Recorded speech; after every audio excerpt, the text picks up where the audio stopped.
আত্মা বুঝেছ? আত্মা দেখেছ?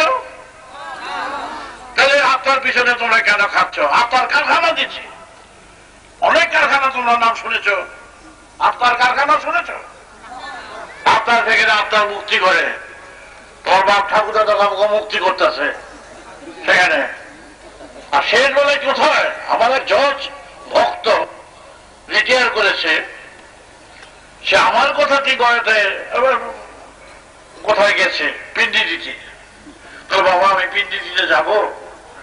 আমি বললাম তোমার ইচ্ছা হলে যাও, বাবার মার কাজ, এটা সেন্টিমেন্টের ব্যাপার, ইচ্ছা হলে যাও, আমি এখানে বাধা দেব না।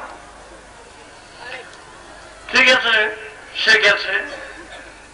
সকালবেলা ঢুকছে তীর্থের মধ্যে, সে নানা রকম কার্যকলা উঠ বই, যেখানে ধরো সেখানে ধরো, এখানে হাত দাও, এখানে পিন্ডি দাও, এখানে টাকা দাও, এখানে বস্ত্র দাও, তার ২,৫০০ টাকা শুধু এই কাজই গেছে।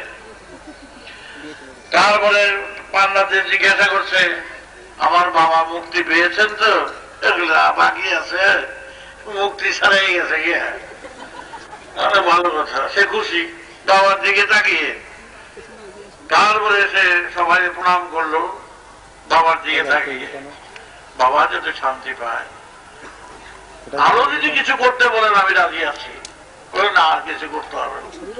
গেট থেকে মাত্র বেরিয়েছে, একজনে ডাক্তারছে পাঞ্জাবিরে, ও বসায় শুনুন আপনি কি করেছেন?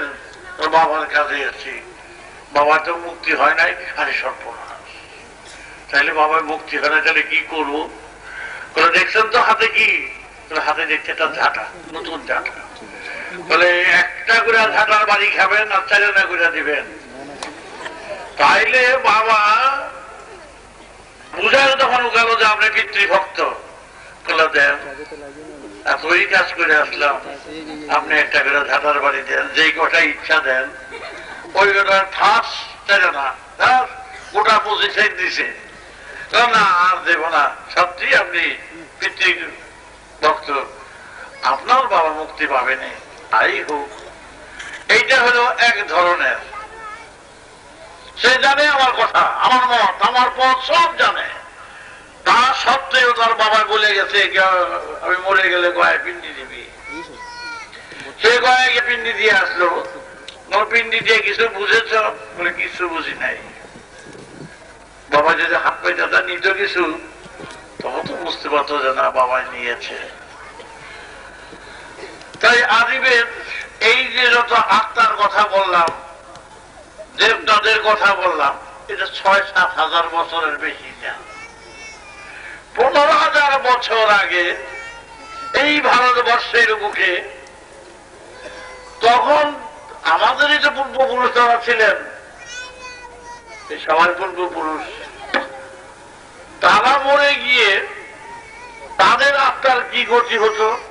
কোন সাধ্য ছিল না, দেবতা ছিল না।